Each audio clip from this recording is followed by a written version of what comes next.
What is going on, everybody? I'm Howard Bender from Fantasy Alarm, and with Week 14 approaching, as well as your fantasy playoffs, your waiver wire work is more important now than ever before. Now, at fantasyalarm.com, we're going to have our waiver wire articles from Andrew Cooper. Those are going to be on the website, so you can go check him out. He's got your must-adds, your streamers, and your stash plays.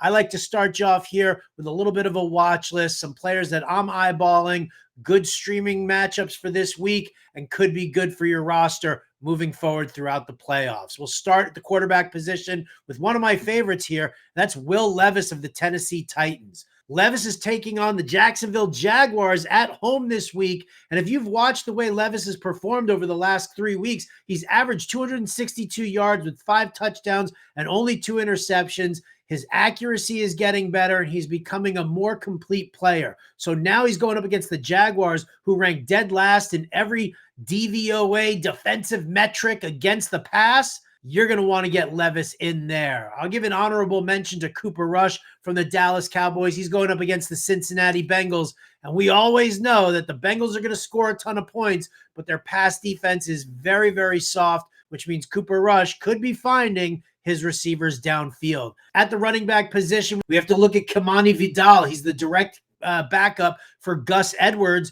with J.K. Dobbins on IR. Don't worry about Hassan Haskins. The guy's dealing with a fumble issue right now. So Kamani Vidal will get the passing work that you need in order to help you out in a PPR format. And if anything does happen to Gus, the least inspiring football player around, Vidal could pop for you during the playoffs. We're also going to look at Blake Corum. He's the direct handcuff to Kyren Williams, but we did see Sean McVay start to utilize him a lot more this past week. He's going to want to keep Kyren Williams fresh for the playoff run as the Rams are still in it. So look for Blake Corum to start getting more work under his belt.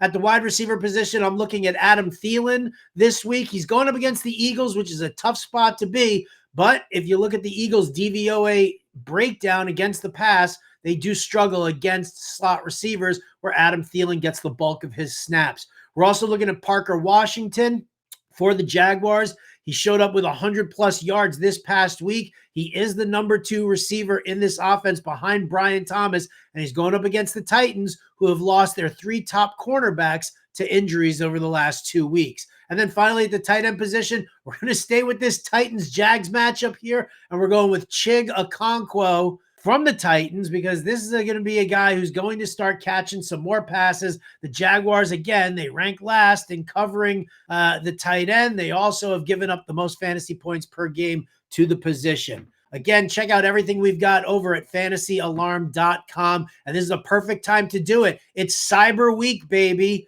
Just go to fantasyalarm.com/cyber or zap that QR code you see right up over there and get yourself 50% off the monthly cost from now through 2026. You're going to want to make that happen for yourself, especially here as the fantasy football season winds down. Use promo code CM24 and get your 50% off. Appreciate you guys staying tuned in. Again, go check out all the work we've got over at fantasyalarm.com. I'm Howard Bender. We'll catch you next time.